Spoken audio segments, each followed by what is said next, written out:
Hello everyone, welcome back to the next episode of our podcast. And today we have Basundhara with us. Hi Basundhara, how are you? Hi, Devashish. I'm fine. How are you doing? I'm good, thanks for asking. So Basundhara, first question is, where are you currently? Because you're not in India.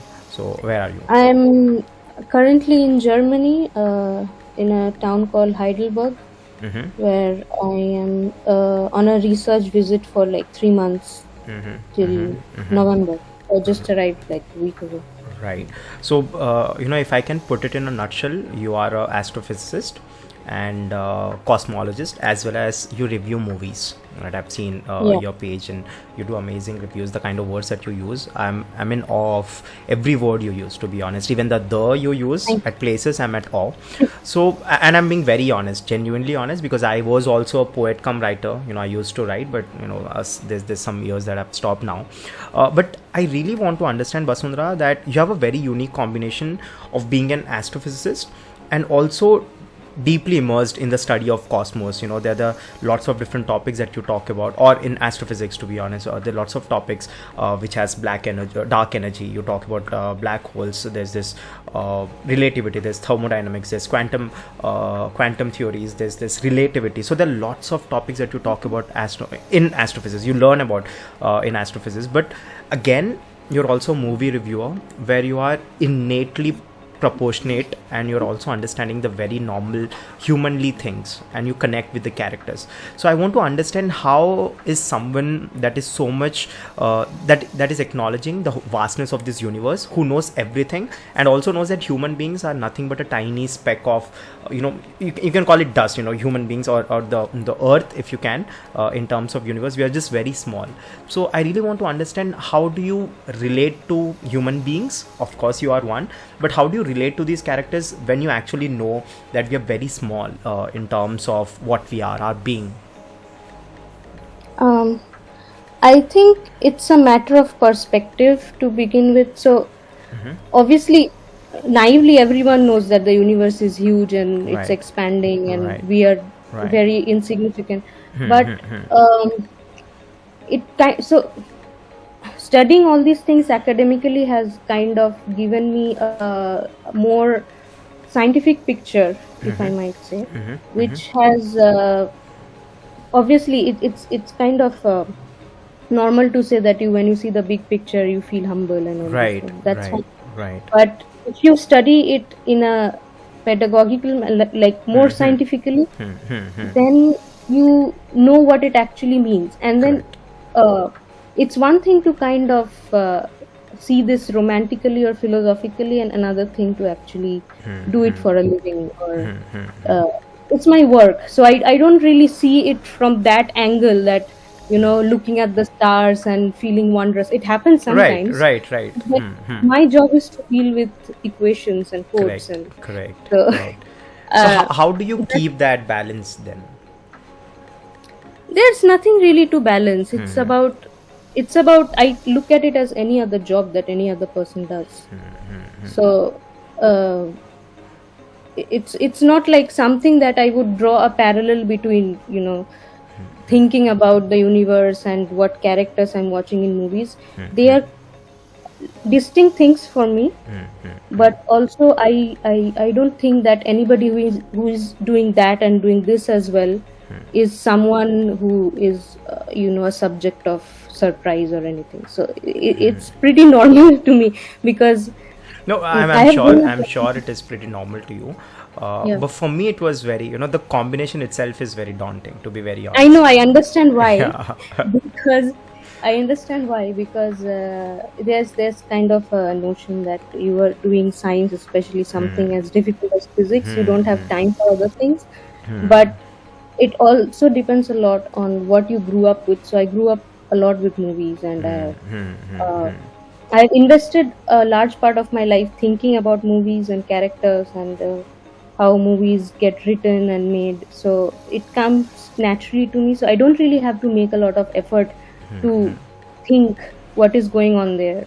I have to make a lot of effort to understand physics, but because that is what generally is the case with science. Right. But that Right. is You how I are. also make a difference between science and arts, because arts is something for me that has to be felt more. It's not facts for me, which is Correct, science. correct. So I so I would say I don't analyze movies, I feel them and I express what I feel basically, which I cannot do with science. So maybe a kind of, what I can do there, what I cannot do there, I try to Is do here, something. and so it's kind of complementary to each other, I would say. And one question again, it's little similar, but again, I really want to understand this. All the objects, they do have different emissions. We all radiate. There's some emissions that all the objects in this entire universe has. And now stars are chemical compositions. Moon is a chemical composition. Yeah. Almost everything is a chemical composition. Mm. And then there's songs in Bollywood or in any other language also. There's songs about stars and Chand Siparish. All that romantic songs that we Yeah, yeah. that we listen to. How do you feel listening to them? Do you still romanticize them, or is it Yeah, yeah, just definitely. I find it beautiful that the same objects you can analyze them scientifically, study them in a way, and you can also make poetry and music out of them, because that is the that is a beautiful thing that human beings are capable of doing. You can have different perspectives to the same thing, which is great. I mean, I find that life is incomplete if you cannot have both the perspectives. So wow? you need to understand these things as they are, like, you know. So there was this little anecdote about with Richard Feynman, who was a very famous physicist. Right. So he said that I have been told by people that scientists, when they dissect flowers, take out their petals and all, so you're kind of minimizing or reducing the beauty of it, because you're seeing it from a reductionist lens. Right. But he said, I find it beautiful because you can see it from another dimension, from another perspective, that even those little things that are inside the flower can also be beautiful. So it's a matter of how you perceive things. And if songs are talking about stars and the moon, and comparing the face of a girl to the moon, I'm all in for it. I mean, that is how I see things, because nature is beautiful, and we want to, when we talk about planetary motions or the chemical composition of stars, that is another kind of beauty, because you are trying to know it better, know it for what it is. You are not just limiting yourself to the romantic idea of it, which is Right. very much an external manifestation of its characteristics. So you kind of trying to understand it better. Like if you are in love with a person or some dear friend in your life, and you really want to get to know them by sitting and talking to them, so that is how I see it. Right. So Right. yeah. And very honestly, even this podcast is about the same. It's all about talking to people, understanding them, just how you are understanding the composition of different objects in your laboratories. And this is what we are trying to understand, because I definitely believe that we all are, again, we all have different universes. You have a different universe of your own, I have a different universe of our own. Yeah, And yeah. the beauty comes when they both collide. That's how, for example, a marriage, a wedding, or a relationship, that can be a parents, and that is how I see. But speaking about that, I really want to understand, how did you come to start writing per se? I know that your love for movies have come from Koi Mil Gaya. I mean, it has been one of the biggest movies, or Yeah. the ones that has influenced you, Koi Mil Gaya, through your interviews. That I understand, and I also understood that why you taken up astrophysics, because you really like that movie, and it really generated certain interest to you. But I want to understand, how did you come into the writing space? Reviewing movies. For say, if you're reviewing, I don't think you review movies. I think you just put it across what you felt. Yeah, I that's don't true. see. Yeah, I don't see it as reviewing. Some posts look like reviews because they I mean, it, it's not in my hand how they sound Right. like. Right. It's like Right. I treat that space as my personal diary, where I Right. speak about Right. what I felt Right. after watching something. Right. So So how it did you might. start writing? So I used to write since I was a child. Like even when I was in primary school, maybe like 7 or 8 years old. So I used to write like short stories and poems. I used to have these notebooks where so my dad used to help me out, correct my English and stuff like that. And then slowly, obviously, the pressure of studies increase, and then you don't really get so much time. And sometimes I used to publish some short stories or articles in like local magazines and stuff, Oh, okay. but then I kind of lost the habit. Mm-hmm. Mm-hmm. But Can then I you can I know, access those stories, or do you have? Can I have no, a? those things are gone now. So Okay. they are like some random notebook or magazine Acha. at home, which Okay. they have probably Okay. even thrown out. I don't know. Okay. But yeah, so what you can probably access is something from like 6 7 years ago. I had a blog on WordPress. Mm-hmm. Oh That no, is still I've there. all right, Yeah. I'll go through it. So there I used to write random. So after all these things, maybe I took up writing again when I was writing that blog, but it was very miscellaneous. It was lot like a niche thing, like Right. movies and stuff. Uh-huh. Mm-hmm. And that time I didn't have Instagram or anything. I used to share the links on Facebook, and some people used to read. But okay, that was only close friends, and even I had to bug them, please read what I wrote. So I Okay. was like, okay. Then I got demotivated, and Okay. then after I came to Instagram, the writing thing also came later, because my point first was to start a movie page, because that time also I was outside India and I started exploring South Indian movies, and I wanted to find people who I could talk to about these things. So I thought, okay, I'm on Instagram, let me see if this helps. So I started the page, and in the beginning only I used to put like screenshots and dialogues. And then someone suggested to me that someone who kind of had read my writings before, and he said you could like write captions and see if they If they're relating if to it. yeah, yeah. So there it starts. So if you see my very early posts, there aren't any captions as such. So I slowly developed it.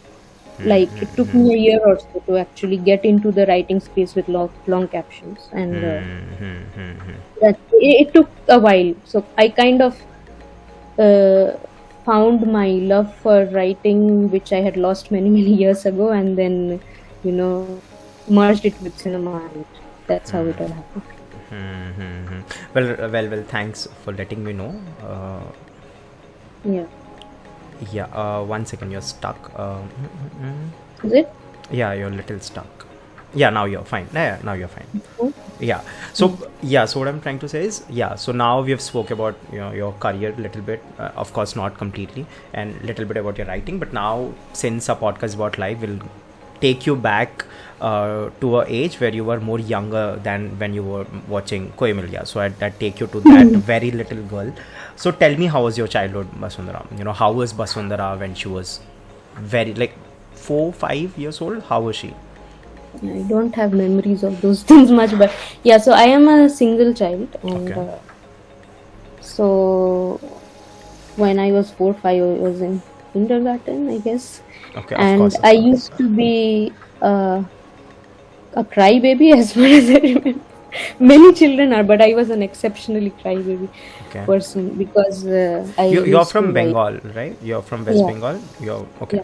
yeah, and like I was also a little bit pampered, because that's what usually happens with single Single children. yeah. Yeah, but I also got scolded a lot, Okay. and I have always been a good student Okay. since That's why I the I don't know. astrophysics. That's why the astrophysics. Well, many people are doing that nowadays, so I don't know. Okay. But yeah, academically I was good. I was not a very naughty child, because I always used to do my homework in time. Um, so that I had, so I was very particular about finishing my studies in time, and my parents never really had to tell me to. That got worse over time. When I was in college and later on, I really I needed some push.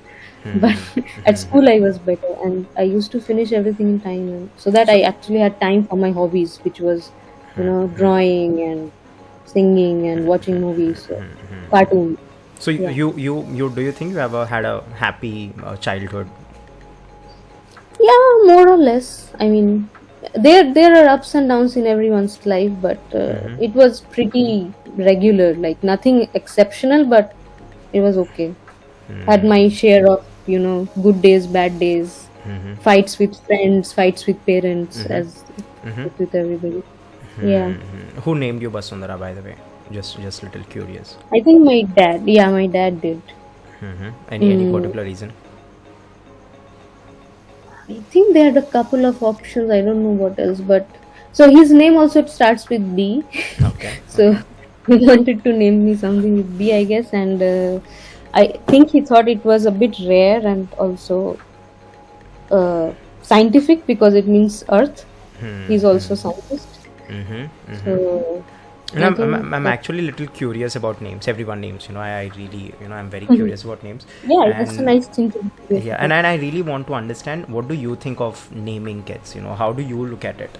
Because of course, there happens something, and then the whole process of it, and then you wait for 9 months, and then Mm. finally you're a parent now, and then you are naming someone. So how do you see the whole, how do you see That's the a whole? very Hmm. interesting question. I know, right? According to me, at least for Indians, because we have the opportunity, I think names always should mean something. Uh, because nowadays a lot of these fancy names are coming up. People are naming their kids anything which don't necessarily mean anything. Like, I don't know, Kiara or all this kind of. I don't know what they mean if they mean something. Okay. But um, yeah, it's nice to, because I feel good when people ask what my name means if they ask sometimes. So uh, that also gives you like a kind of picturization about yourself, what you represent, which you may not agree with. Obviously, when you're being named, you don't have any consent about that, so you cannot do anything. You can, of course, go on and change it later, but like if I have to name my kid, I'll think of something Meaningful. meaningful. Mm. Yeah. I feel that somehow names also shape us. When you're given a certain name and there's a certain meaning attached to it, I think Mm. you believe it, in some way or the other. Mm. My name is Dev. People call me Devashish. So you like blessing of the Yeah, god. yeah, God. So that's what my mom gave me. She was like, Mm. I really wanted to have a So boy. do you feel like a blessing? Yeah, I do. Aren't we all? Yeah, yeah. All right. If So you're unhappy with yourself, maybe not, but yeah, better not but I be think happy. eventually at one point of time you have to accept it. That's the way how you live happily. That's Yeah, how I think true. everyone's life, there comes a point when they realize that this life is not something that they can waste or not they can take for granted. I think that's when the beauty starts. Mhm. I completely, and of course you are the one who's the writer, so you must understand it even better than me. But that said, how was your relationship with your parents? It's always been good. I mean, my parents have been quite supportive of whatever steps I've taken in life. Obviously, they if they had different opinions, they have told me, and then but they have pretty much left it to me to decide things. But they are also very protective of me, as is the case with single children and especially Bengali parents. I think all Bengalis will agree. So How's parenting in Bengal? okay, so what I think is common amongst almost I won't say all, but almost all Bengali families is like subjecting your child to some kind of Com- cultural training, okay. which Is it a means, good thing? yeah, Okay. it means you either make them learn music or dance or Oh, okay. painting Oh, or okay. learning some instrument. So when I was very young, the first thing I think I went to learn Bharatnatyam, but it really worked out very well for me. Okay. I wasn't particularly interested in, now I do like Bollywood and Bhangra, like random stuff, Okay. in my room. But I was more into music, so I then took up singing. And I also learned painting for a while. So these things, I think Bengali parents make their children do, especially girls, I think, because and also academics are very important. So they will. It's, I don't know. It's maybe a cultural thing, or it's like you want to present your child to the world in a good way.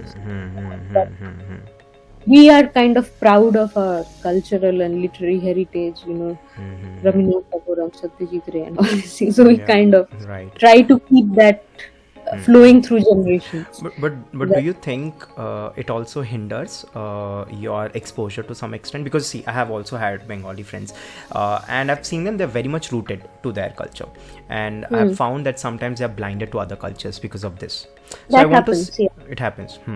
So what are Hmm. your views on it? Because a lot of Bengalis, they find North Indian culture, Punjabi culture very loud and crass, because we are kind of subjected to melody and The I mean, grace. I think that's a wrong viewpoint, because at least in India, obviously, if you look at the world in general, so obviously we have different kinds of cultures and different kinds of music and dance and everything, but we should also appreciate the diversity that exists within the country. So Right. if some kind of culture exists in a region, there's a reason and there's a history behind it, which is rich in general, Correct. because history is rich in general. So Correct. if Correct. if you don't like something, you should go and try to understand why it is like the way it is, and then I'm sure you'll have a different perspective towards that.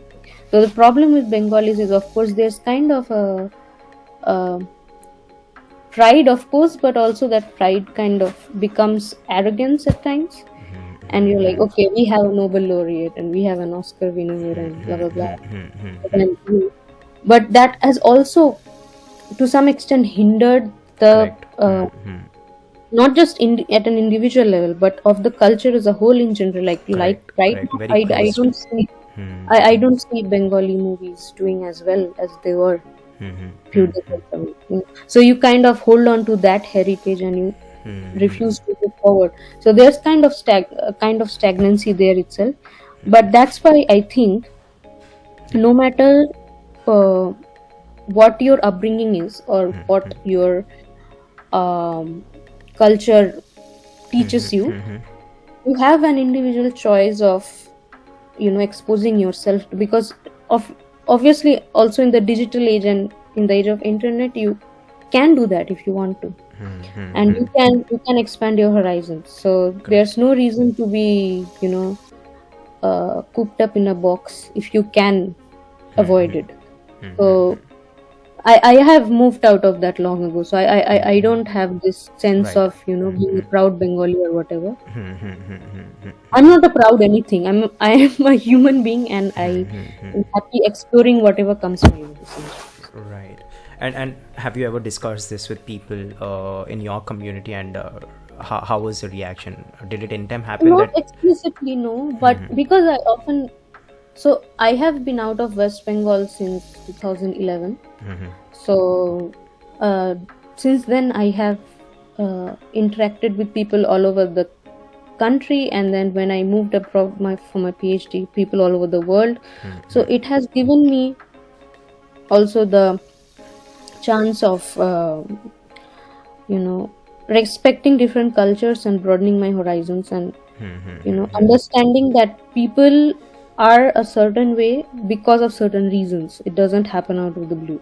Right. Okay, and cultures are a certain way because certain reasons. So I didn't really get a chance to discuss this with people of my community, because I don't really have many Bengali friends left. I'm not very much in touch with my school friends, and since college, it has been people mostly non-Bengalis, and yeah. But I still see, like, I think this thing is still there in people who were in my life in the past. They are still a bit like that. So I think if someone is very biased, you cannot really.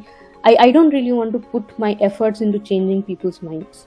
If they want to, it will happen eventually. So I don't really go into that discourse or try to invest my energy in Right. there. Right. Why? Right. Why So would I do was it that? was it was it natural for you to not invest time, or did it come out of certain experiences No, somehow? no, it was natural because Okay. I just moved on. I Okay. just moved on out of the state, out of the country.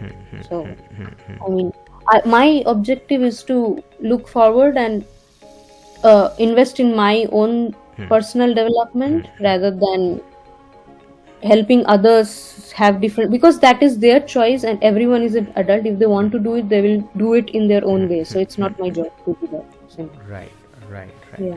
And on a very, on a very novel notice, I really want to emphasize here on the fact that since you're a writer and you're following your movies and lots of stuff's happening, in India, especially what's happening right now when it comes to media industry, it's named, industries are named now Bollywood, Tollywood, this wood and that wood, something like that.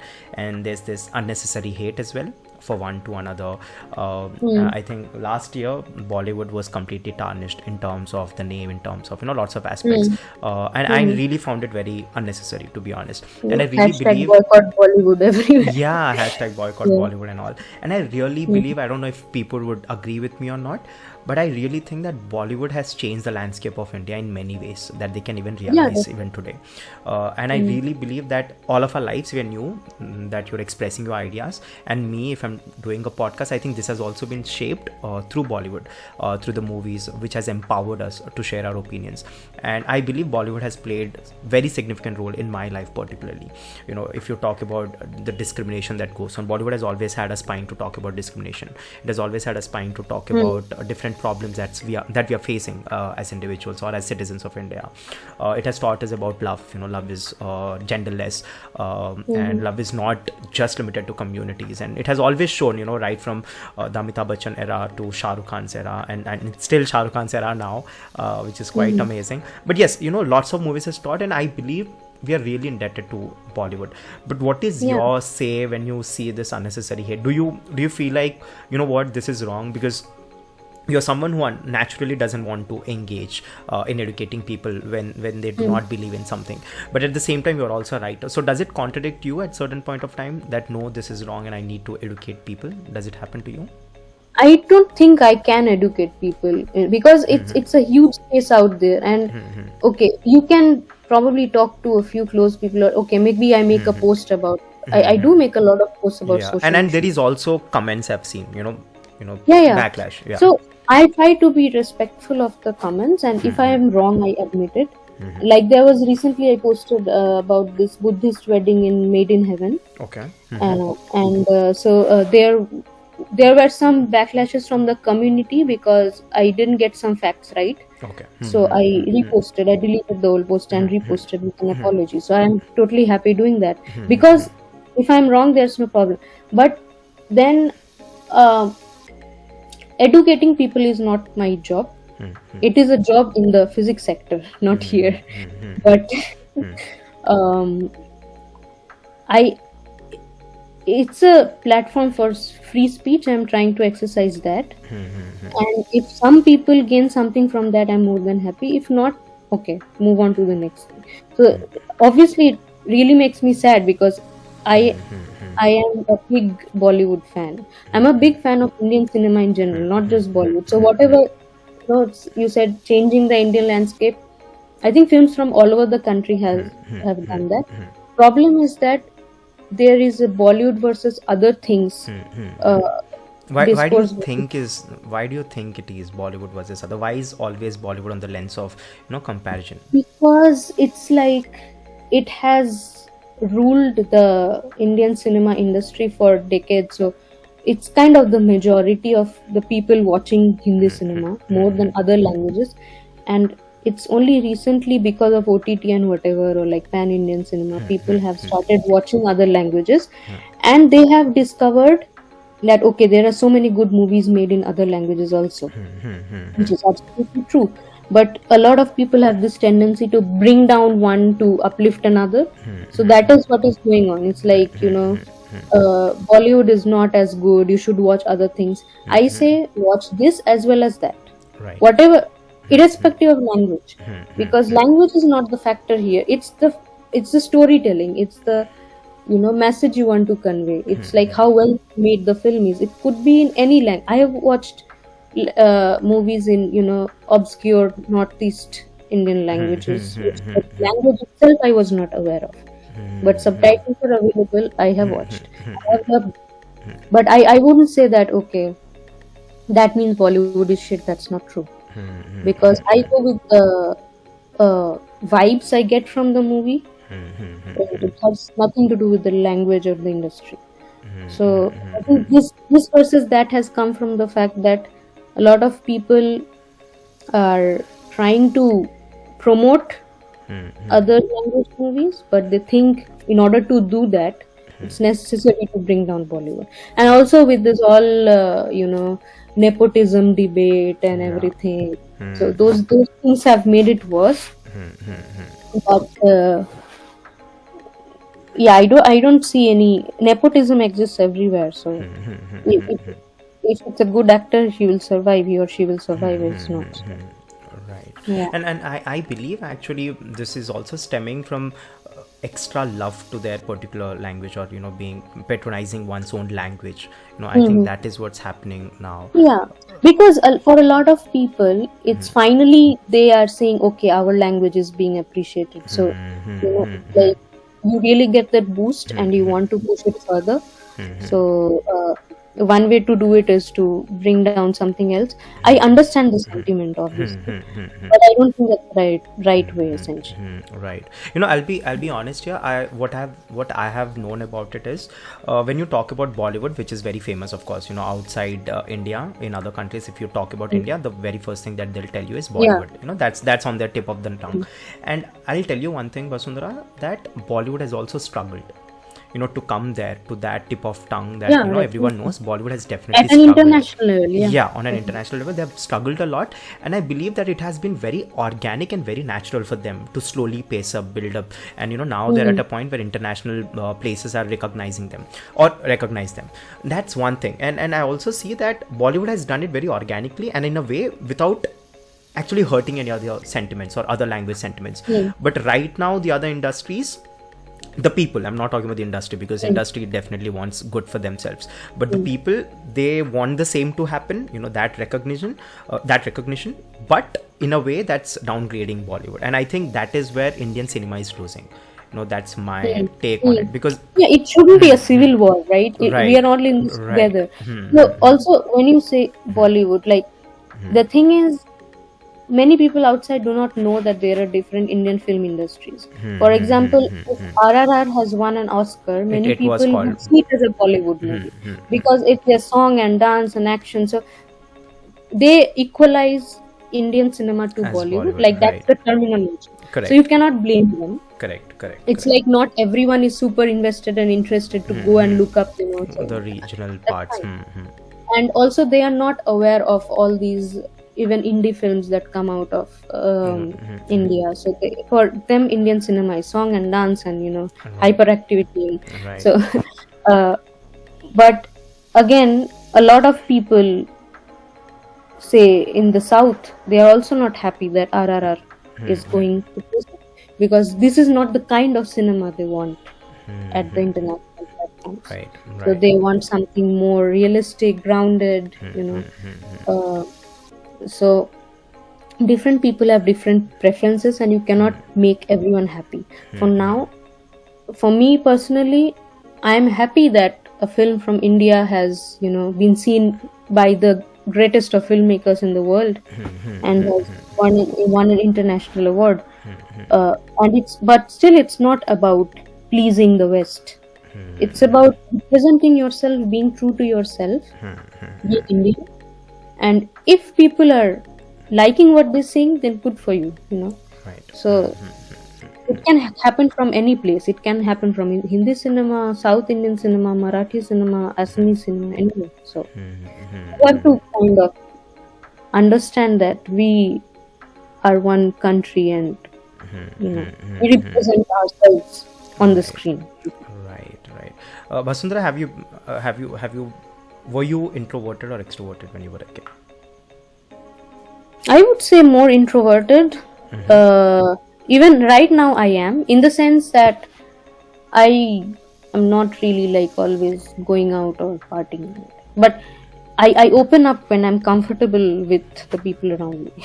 So it doesn't happen instantly, it will take a while. But Yeah, I can completely understand how much Yeah. time you take.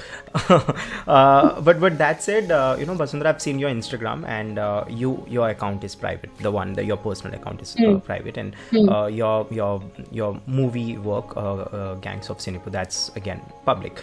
So I've somewhat figured that you might be introverted because you're because Yeah, it used to be public previously. It used to okay. be public, but then I like too many unwarranted comments and stuff, and so I Okay. just there's no Okay. need.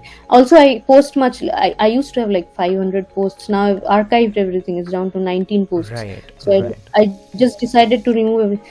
So because I keep feeling like one thing at one point and feeling like another thing at another point. So right now I a bit like kept it underground. So I don't. If I have less posts, I'll feel like posting very less.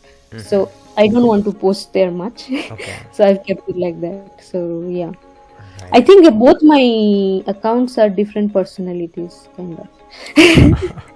Right. No, no, definitely. Someone who would go to your main page and your private page, they wouldn't understand if it's the same one who's doing, because your private one, it's again very close, and the kind of pictures that you upload are very few, mostly about the Mm. places, and I really Yeah, I used to have a lot of pictures of myself also. Now whatever I have, it doesn't even have my face anymore. So yeah, yeah. right now I'm content with that because I've archived the previous. I have not deleted them. So if I get into that mood again, I'll bring them back.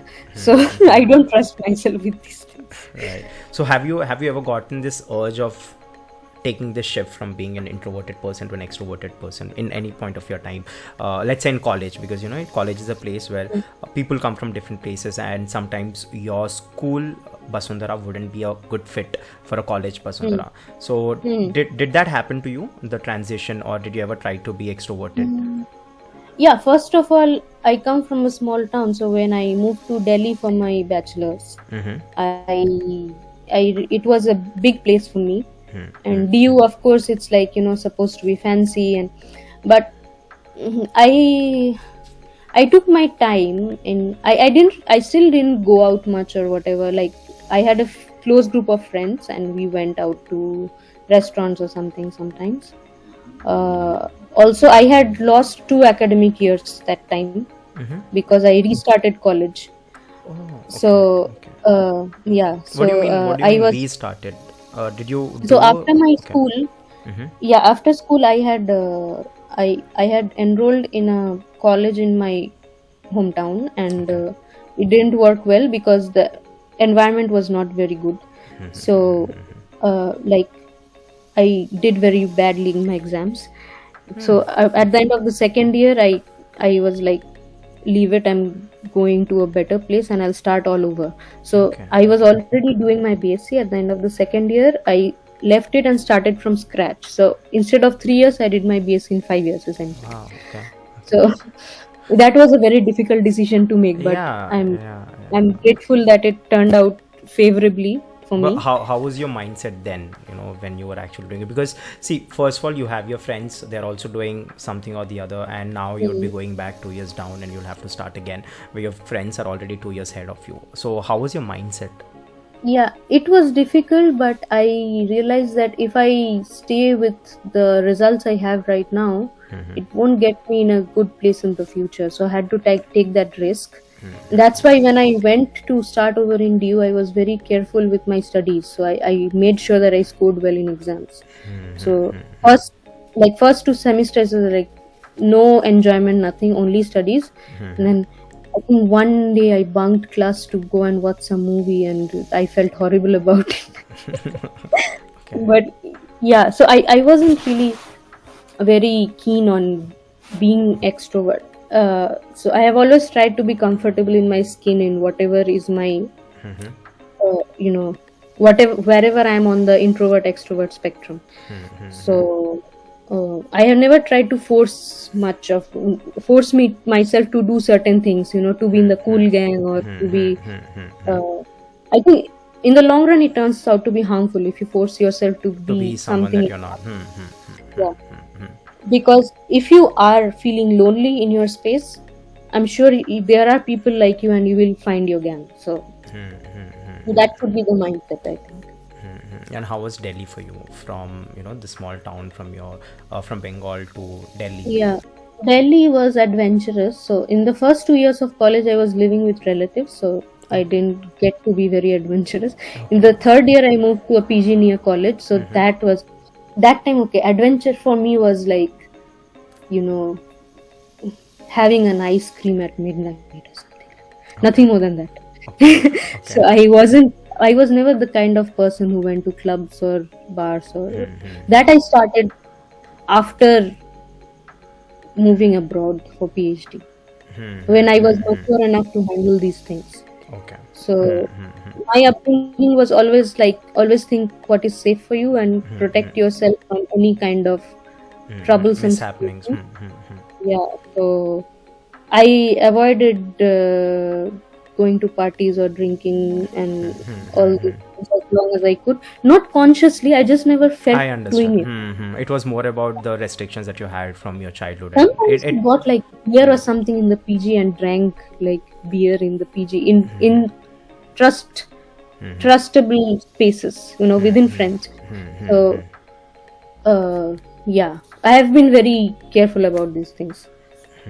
So even now you do. I mean, if at all you drink, do you have it in a club or a pub, or do you sit Yeah, with I your? go out with friends. I Okay. go out with friends, but then I know these are people I can trust, so there's no problem. I'm never on an adventure all by myself going. If I am drinking alone, it's maybe during the day, Okay. and within limits. If Okay. I get super drunk, I know there are people around me. We will take care of it. Does So your parent know about this? yeah. Okay, okay. Because Yeah. this is going on there, so I don't want. Yeah. They will, Okay, you all know. right, all right, all right. So they're cool with this. Yeah, but they don't like me getting wasted. Okay, of course. Who would like it? They have not seen that. Okay. Have you ever been wasted, by the way? No, I have been, but not in front of them. Yeah, Like I get it. hangovers and stuff. But it's unpleasant, so I don't. I try to avoid those situations. That time you don't have any sense of what you're doing, and the next day it's horrible. So why would you do it? But Right, it right. happens. Yeah. So tell me, after college to then you moved out. I think you moved out to Germany, if I'm not, if I'm. No, so I did my PhD in Switzerland.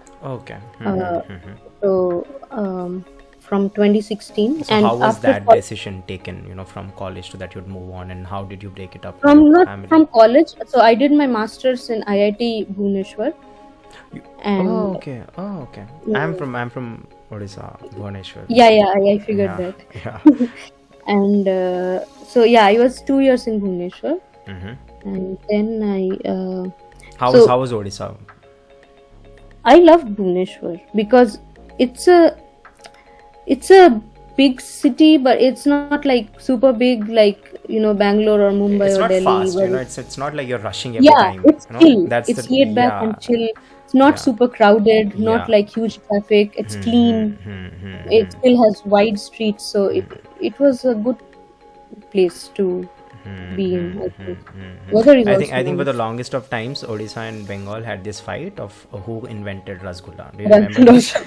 Yeah, Rasgulla and Rasgulla. Odisha Yeah, is one. yeah. And then Odisha has won, and we were so proud back then. I remember there were posts on Instagram that yes, I we can. finally yeah. So how were people in Odisha, by the way? Do you find them sweet? So it's not like I interacted a lot with Odia people because it was an IIT, so they're like people from all over the Yeah, country. A lot of our professors were from there. They were very nice. So overall, I think Odia people and Bengali people are very similar in Yeah, terms very, of very. In even the food habits. language, very, Yeah, very similar language. There's no yeah, difference. yeah. I can So I understand. understood. I understood most of it. Yeah. We used to like when my parents used to come. They really loved Puri, so we kept going to Puri. Yeah. Yeah. So Are you yeah. religious? No, not really. I'm agnostic. Oh, okay. It's like I don't care. But I went to the Sri Jagannath temple, but it was super crowded and very dirty. Yeah, yeah. It's always crowded. I decided not to go. Okay. Yeah. All right. And then you decided to go abroad and do your PhD. Yeah, because I always wanted to study abroad, but I know during masters difficult to have a scholarship, and also I decided to go to my PhD, because then I also get a fellowship along with my PhD position. So yeah, I was lucky enough to get to go to arguably one of the most beautiful countries in the world, which is Italy. And yeah, it was nice. Right. But then I came back. Yeah. Now you are okay. Now you are you. I'm sorry, I forgot. Where are you now again? I'm sorry. Right now in Germany, but for a short period, not for long. So how do you see being in places outside of India? How do you see that? Again, different cultures, and to be honest, you have had actually lots of exposure. Meeting different people, knowing different people, different cultures. So how do you see India as a country and other countries in general? One of the reasons I came back to India, among many, many other reasons, is that I was missing drama out there. So it's like, it's nice, and it's You ask drama, we give you drama in India. Okay. good lifestyle, good money, or whatever. It's peaceful. It's just too peaceful for my taste. Cannot. So the I think difference between India and other places is that obviously the drama, but I don't know how to put it. It's just It's more about how people are involved in your life. Is that what you want to say? not in each other's lives, but more about being very responsive to things, and like ye hua wo hua, and it's a sensory overload all the time, whether you're at home, outside. You're always seeing something, hearing something, smelling something, and I kind of like that, which is not the case outside. And people are more formal and polite. In India, if you interact with somebody, after a while they'll start being informal. So you feel a sense of that's how people they are, or that's how as communities we are all different, or do you think there is a compulsion for them to actually be formal? How do you see it? Is it a community thing for them that they're being like it's this a in a way? cultural thing. Okay. It's a cultural thing, I think so. I mean, I was in a shared apartment, and obviously you grow close with your flatmates and friends after. Then it becomes informal, but in general, also there are boundaries. Like, you have to be careful about what to say and what not to say in order to offend people, because you are really careful about other cultures. Okay. In India, people get offended easily, that's true, but people are also not careful about offending other people. So it goes both ways. Wow. You see what I mean? Right. So right. the other Actually, person will get offended, but you'll say it anyway. But people actually in we Europe, say it so that the other people get offended. That's yeah, also the it's way. kind of Yeah. high.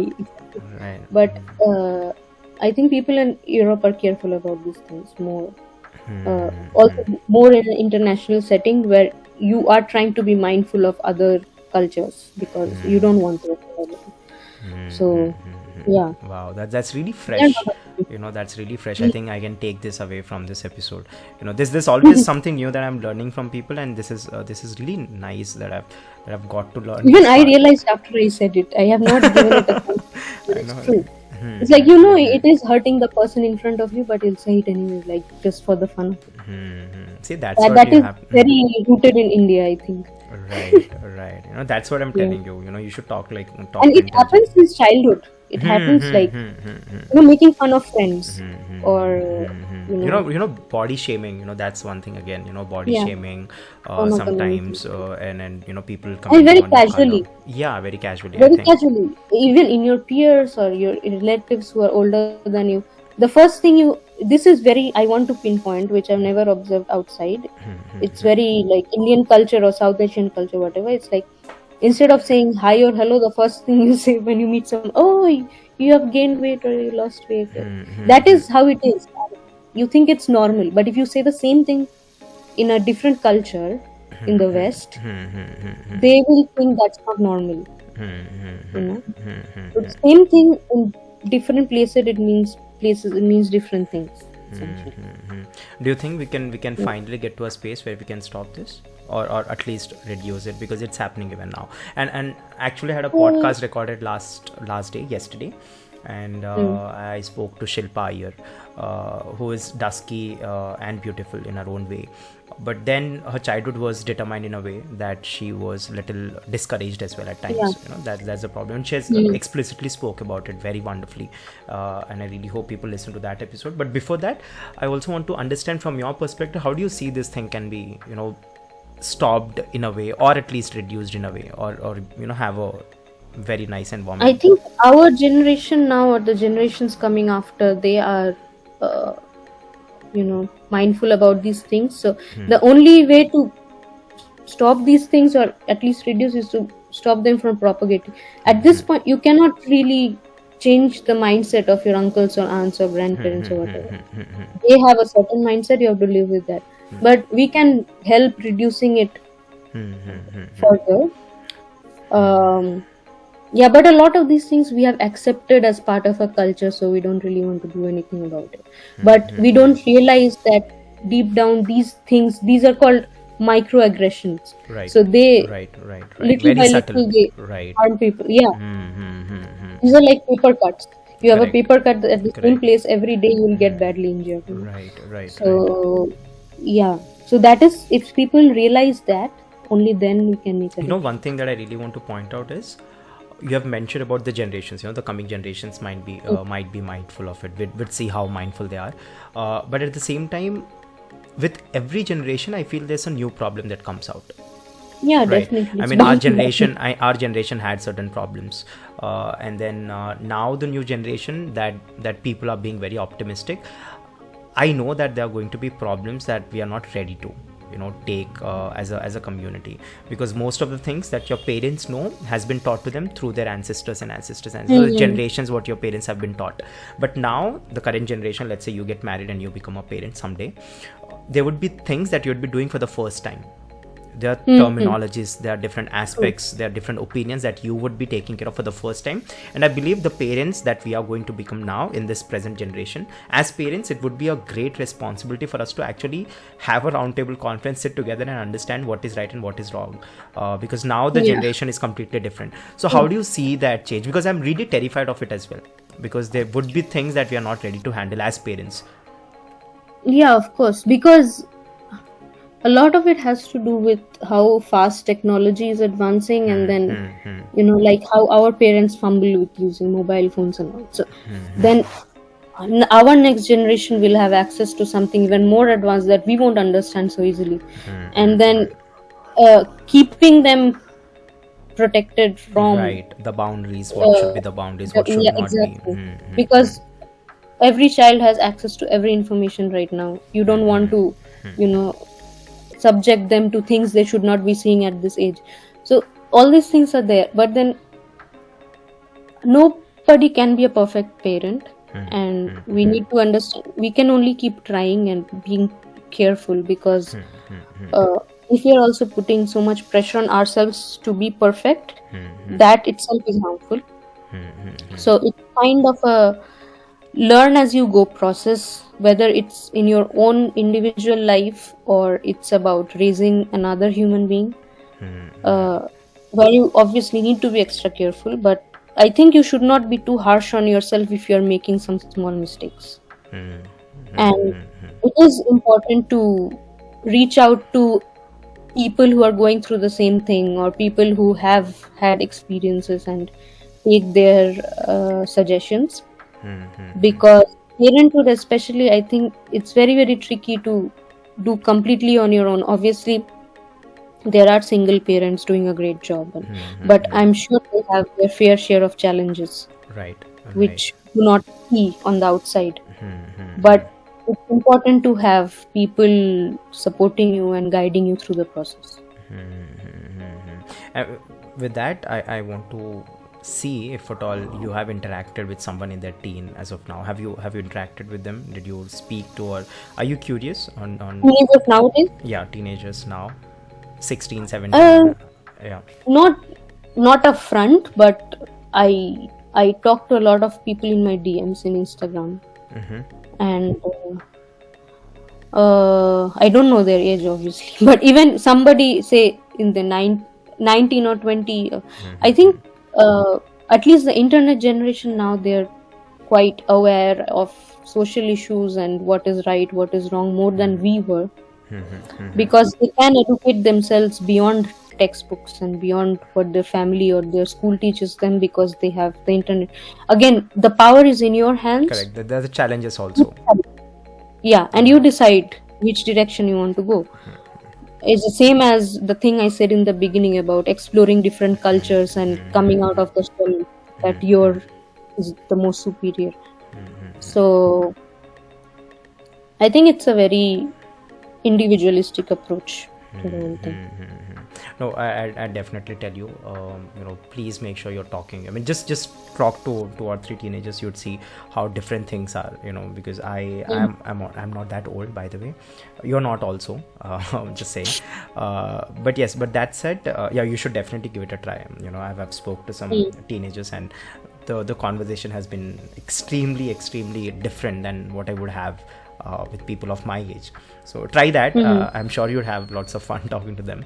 Yeah, sure. But yeah, that's it. Okay, so now we'll come to the main core of our podcast, which is about life. So what we do is we generally call upon different people and then try to understand what's their perspective on life. How do they see life as to be, and what do they actually think that this is life and this is how you're going to live. So what do you think? Well, if at all I can ask, what's Basundhara's point or perspective on life? What do you think life is all about?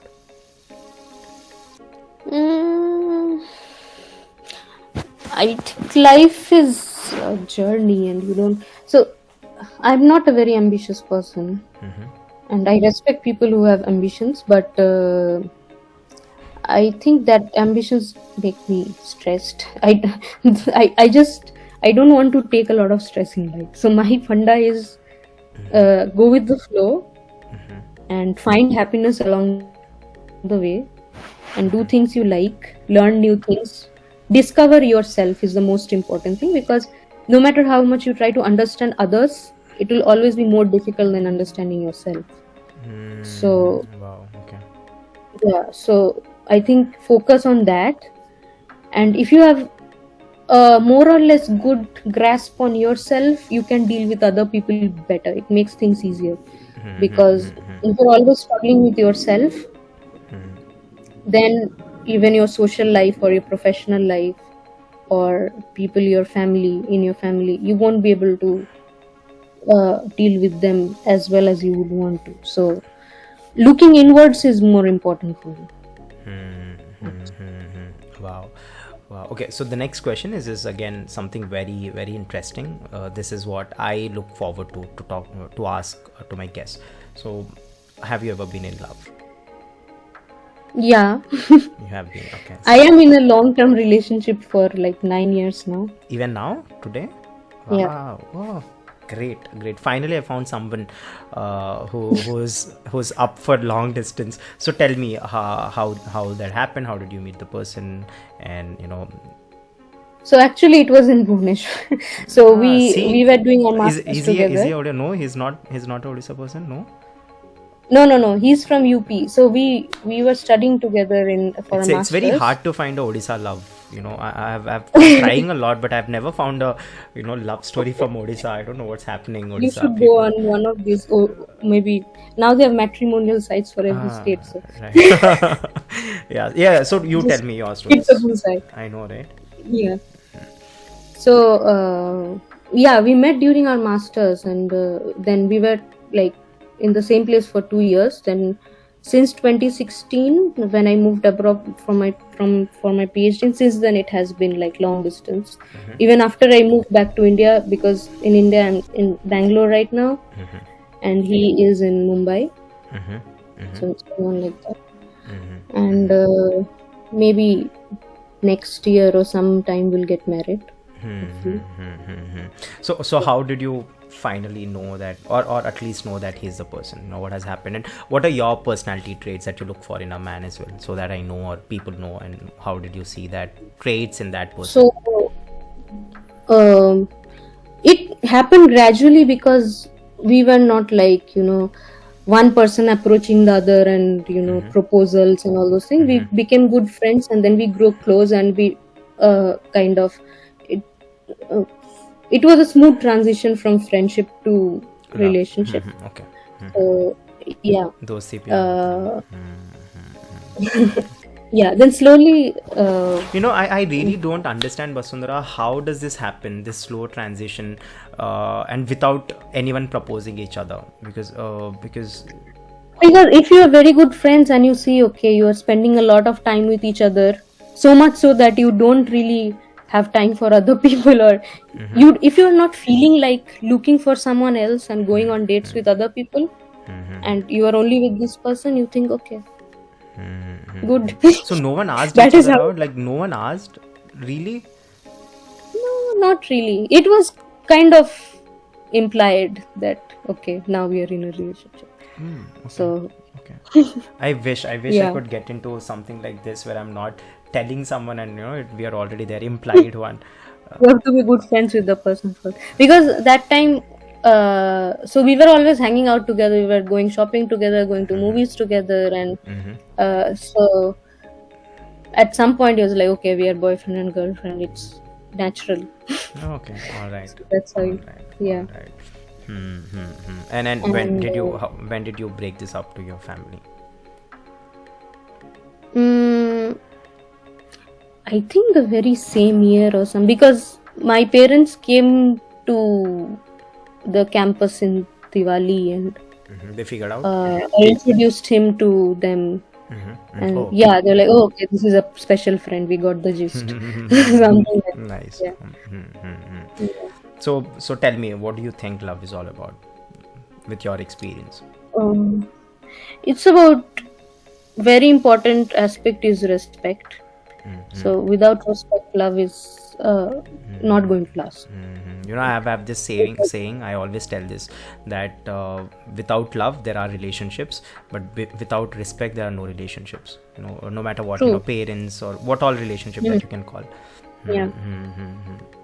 So you have to accept your differences. You have to respect difference in opinions, Correct. and always be open to hear each other out. I think that is very important, because it's two different individuals coming together, so you need to find a common ground. And mainly these things. And if you ask what I look for in a partner, it's just primarily for them to be a good person.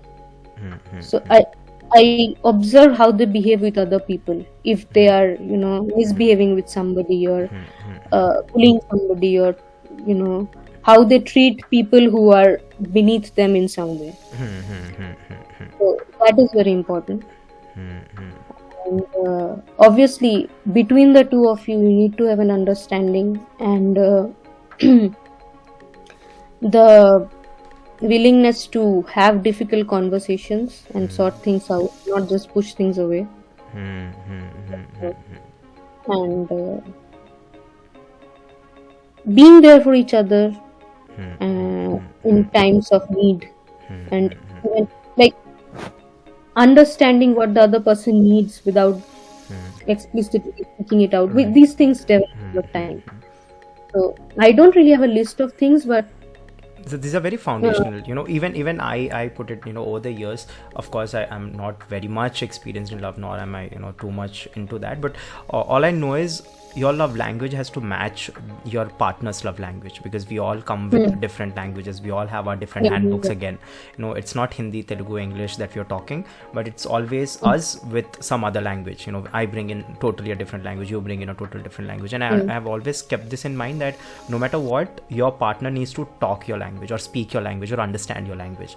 And until and unless that language is not understood by someone, there is no chance that you can ever be together, or ever form a relationship. That can never happen, because it's the very basic foundation. Your agenda of love, the foundational beliefs that you have towards love, should be the same that I have. And I think that's when a relationship works. And if my foundation is something different and your foundational belief is something different, there can never be a relationship there. And I think people tend to not understand this aspect. In some way or the other, we have so much popularized or made this fancy that opposites attract. But to be honest, when the foundational level of love or the belief of love is different or opposite, Hmm. I think this there can never be love. That is what Yeah, I believe. opposites in the sense you can have different likes Right. and dislikes, Yeah. different kinds of Hmm, food you hmm, like. hmm, But hmm. that is also nice because then you get to explore a different Right. universe. Like you said in Right. the Hmm, beginning, hmm, they all hmm. come with different things. Right. Hmm. But I think values and Correct. principles. The foundations, right. Yeah. Right. Wow. Great. Great. So, Basundhara, I've actually never had a conversation like this. I'm talking to you in a very, very straight way. There's this always straight. There's no ups and downs, and then it's really nice that I'm able to talk, because with other guests, I'm always like the energy changes. It just shifts up and then Okay. down, but with it's linear. But that said, Basundhara, I want to know if you have any regrets. If you had any regrets in your life ever, were you in a phase where you did something and regretted it later, and how has that phase of yours been? It happens from time to time, but there have been small regrets and big regrets. But I, I think my biggest regret in general in life is that sometimes I've been too hard on myself and not been enough kind to myself when I've made some mistake. So, uh, like whether in the personal space or professional space, Basundhara, I, yeah. yeah, 1 second. You're stuck actually, so let the screen get normal again. Should I turn off my video and turn it on No, again? no, no, no, no. I think, yeah. Now, 1 second. Okay. It's Sometimes there's like yeah. It's internet. just happening sometimes. Just Yeah. give me. Yeah, you're still stuck. I'll let you know once you're normal. I'll let you know. Hmm. You're also getting stuck Yeah, sometimes. yeah, yeah. I know. This happens. Okay.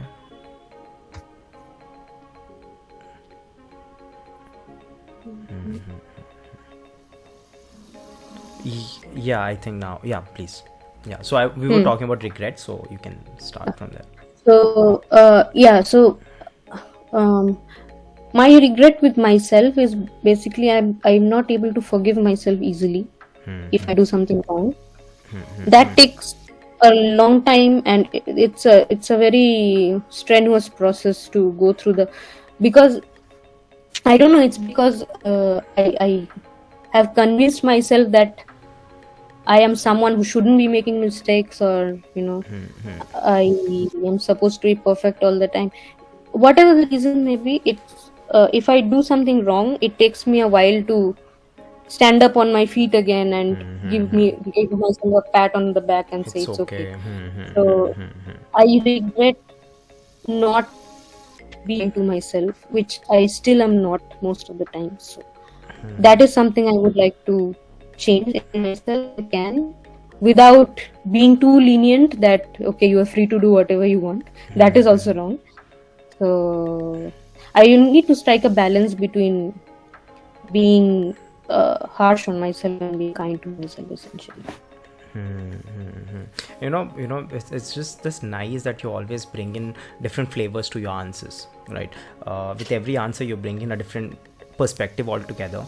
And right now that I've caught on to is that you shouldn't be as forgiving as well, that you're doing anything and everything that you'd want to, without understanding the repercussions and consequences, which Hmm. sadly is a reality. There are people out there, I'd be very honest, I've seen myself, with the name Hmm. of just mistakes are mistakes, it's just committed, I've not done it intentionally, then they do it again and again, and they just make it a very normal thing for them.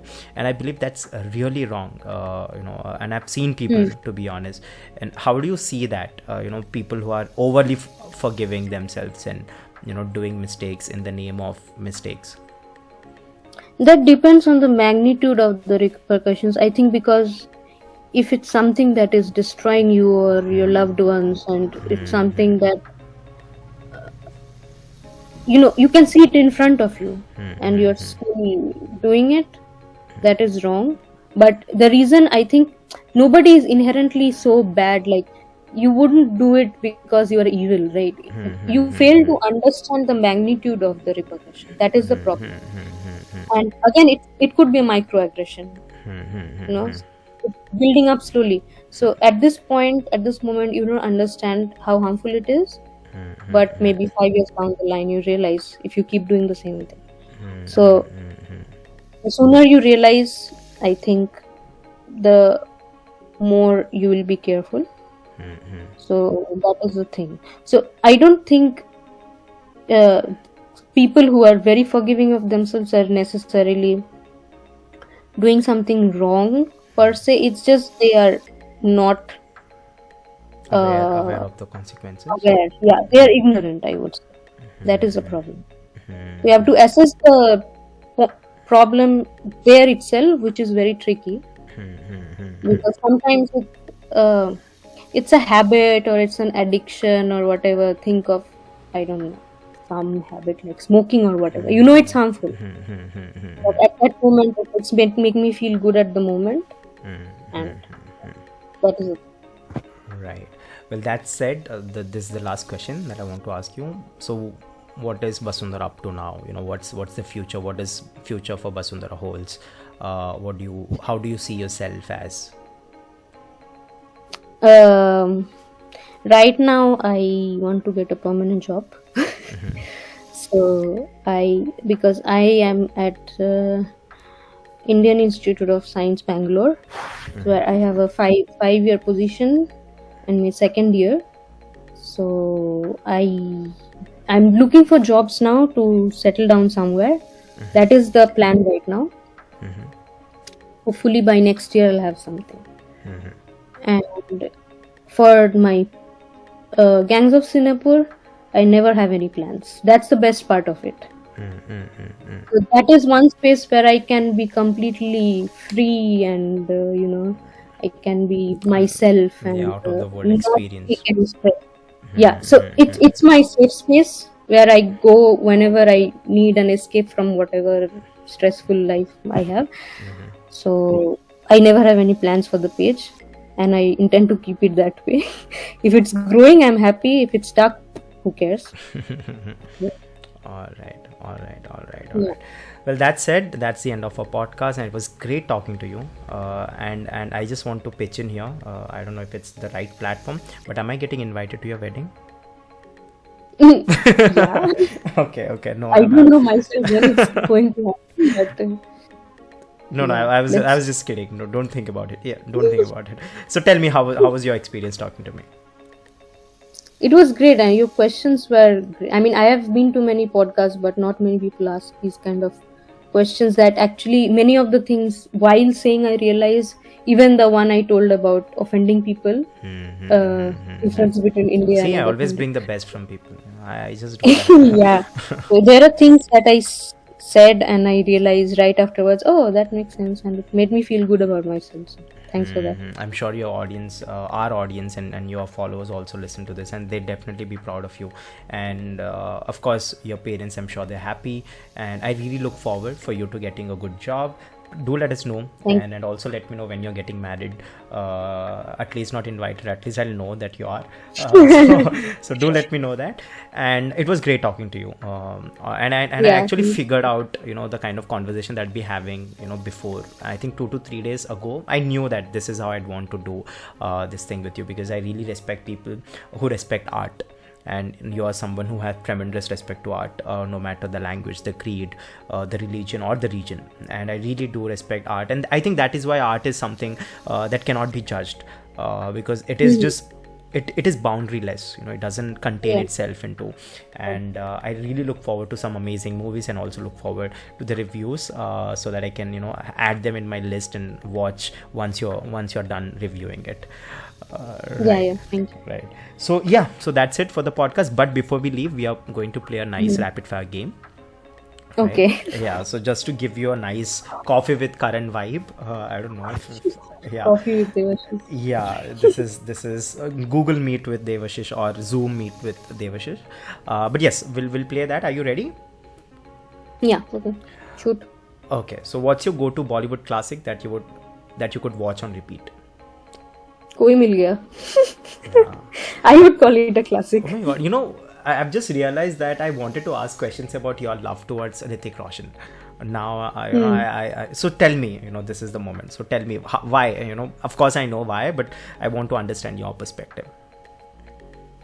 So actually, it's for many people it's just good looks and skills and dancing and body and so for me it comes from a space of relatability with Rohit Mehra when I watched Film India, because that character really struck me. So I I was 11 or 12 that time, and I wasn't in a space to really understand, oh, this guy's hot, and that didn't come instantly, but it was like what I would feel towards a close childhood friend.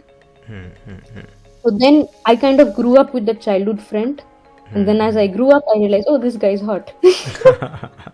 Okay, okay. That is how. So it's kind of a very personal connection. Yeah. Understood. All right. The next question: your celebrity crush. It should be Hrithik Roshan, if I'm not wrong. Hrithik Roshan, Dulquer Salman. Oh my God, Dulquer Salman is actually experimenting now. Have you seen his recent works? Yeah. Yeah. But he's doing good. It's just difficult to accept him in dark roles. I liked for him now, in but Guns and Gulabs.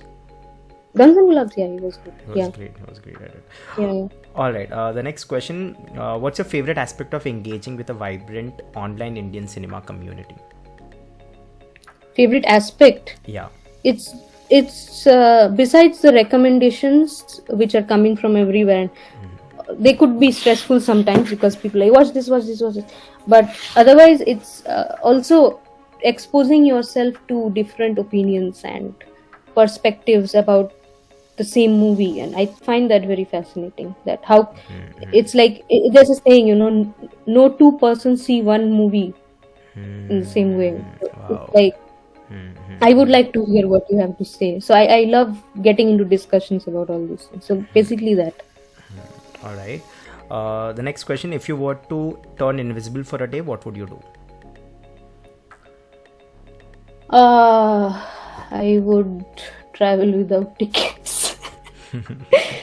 I like traveling. It's sometimes, especially right now because I'm in Europe, and I want to go somewhere by train, and I don't want to be. They're already rich. All right. What's the weirdest rumor you heard about yourself? Weirdest rumor? I don't think people say any rumors about me because I'm not a very public person in terms of projecting myself out there. So also in real life I have like a very close group of friends, and it's not possible to spread rumors about me essentially. All right. Okay. There's no rumors. Okay. What's the most mischievous thing that you have ever done? Mischievous thing. Cannot really recall right now. Not that I'm not a mischievous person. I'm sure. But something might from my childhood or something. I don't know. Okay. What's your like favorite? once I went with my cousin to a restaurant and replaced the soap dispenser with water or something. silly things. Okay. If I were the one who was going to clean the hands or wash the hands, I would have cursed you for sure. All right. The next question: which Bollywood movie title perfectly describes your mood on a Monday morning? It's you have to recall. Monday morning. Movie title. Oh my god. Okay, this is difficult. So many movies. Okay. I can think of a song, not a movie title. Is this yeah, please. Song from Tare Zameen Par called Jame Raho? All right. If there was a movie called Jame Raho, yeah. Right. All right. Imagine you're casting a Bollywood blockbuster about your life. Who plays your love interest and who plays your quirky best friend? Do you have a best friend, by the way? Like, of course you have friends, but do you have like this best friend, girl or boy? I am.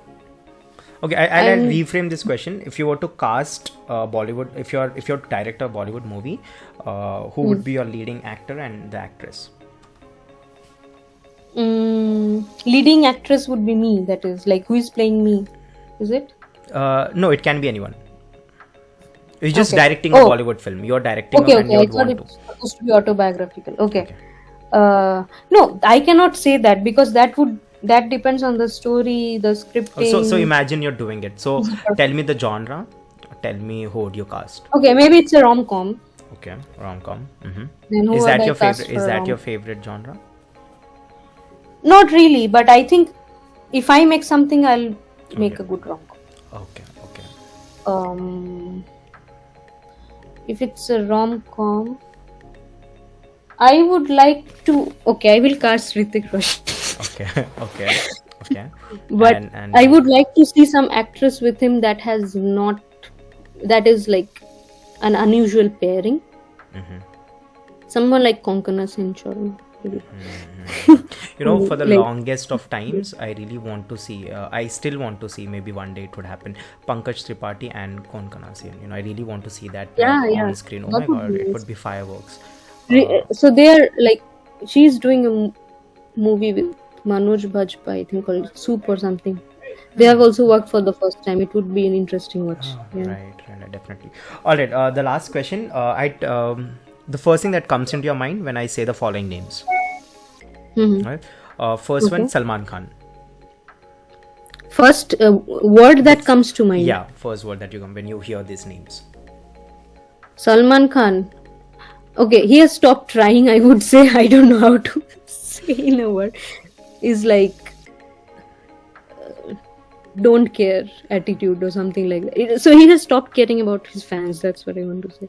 Okay. Unfortunately. Hrithik Roshan. Versatile.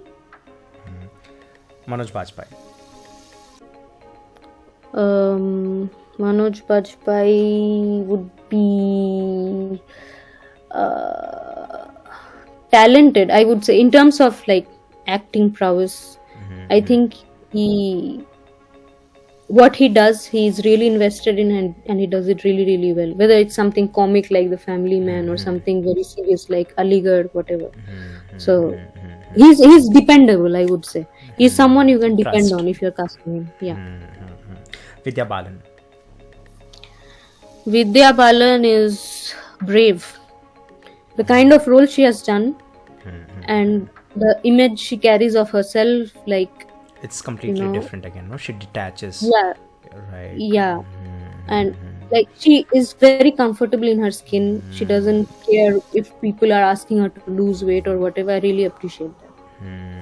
And she's never typecasted. If you see, she has done roles. And Because she has not chosen roles like that. I Right. don't think so. Right. Yeah. Right. Deepika Padukone. Deepika.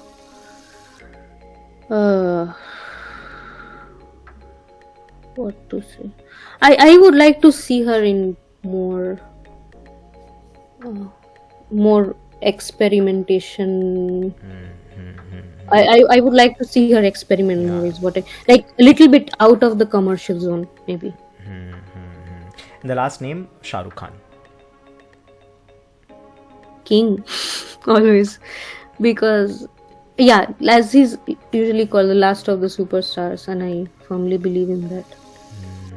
Why do you believe in it? Because the concept of superstar does not exist anymore, in my opinion. Because now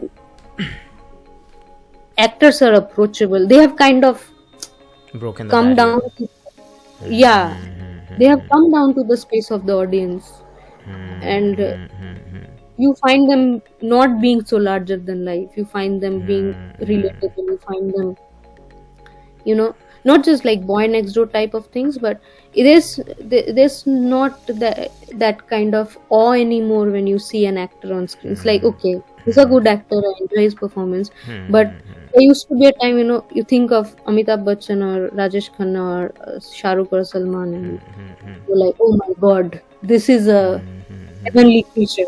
So Right. if that thing is not there, I don't think a superstar exists. I'll be very honest. Actually, this is the reason why South industries are doing really well. I'll be very honest. Because their stars are worshipped. The star worship, it's Yeah. there happening because they are very much still not the audience. They are still the larger than life people. I mean, Yeah, yeah. people really believe that they are they are different, they're not even human beings. People believe that they're gods, I'll be very honest. Mm-hmm. And I think Bollywood, one thing that Hindi cinema has missed is this. They have slowly Yeah, made it very normal. They have broken the I barrier. agree. And the audience won't accept that thing anymore. It's Correct. gone. Correct. Hmm. Right. Whether it's for the good or the bad, I don't know. But And I think that's where stars like Shah Rukh Khan and the upcoming, if you ask me, I think Ranbir is again one of those stars who is maintaining that kind of mystery to him. he won't be able to, because see, then there was Brahmastra was very anticipated. It didn't do that well. Then nobody watched Shamshira, although I liked it. And Tu Jhuti Main Makkar, people were excited. Okay, Ranbir is doing a rom-com after a long time, but it was a silly movie. So it's like, even if people have expectations and those expectations keep getting shattered every time, then it's difficult to hold that position. With Farooq, it's different because He is he has 30 years behind him, and we look up to him. Our parents' generation look up to him. So he has this whole legacy behind him. So yeah, it's quite different, I would say. right. Well, that's it. That's the end of These are our stars, but not superstars, I would say. yeah, of course. But yeah, Shah Rukh Khan is Shah Rukh Khan is beyond his movies, I'll be very honest. Yeah, as much as I definitely. know, he's beyond his movies. He is an institution in himself. So Right. you cannot fight with it. Right. I don't know if it would be very wrong or politically incorrect, but he has transcribed a new religion, in a very, very sensible manner, if I can put it out. He has made love, the whole epitome of, the idol. When we do worship idol, he has made love the center of the universe for that particular religion, and he is running it. And I believe people who really believe in his personality and his ideas would definitely thrive, and Yeah. they definitely go. Well, all right. Well, that's the episode. And if you go on talking to me about Shah Rukh Khan, I go on talking about him. And I'm sure it's the same with Hrithik Roshan as well. Exceptional actor. Time and again, he always surprises. So yeah, that's it for this podcast, Basundhara. It was great talking to you, and I really loved the conversation. Same here. And I hope our audience would also love that.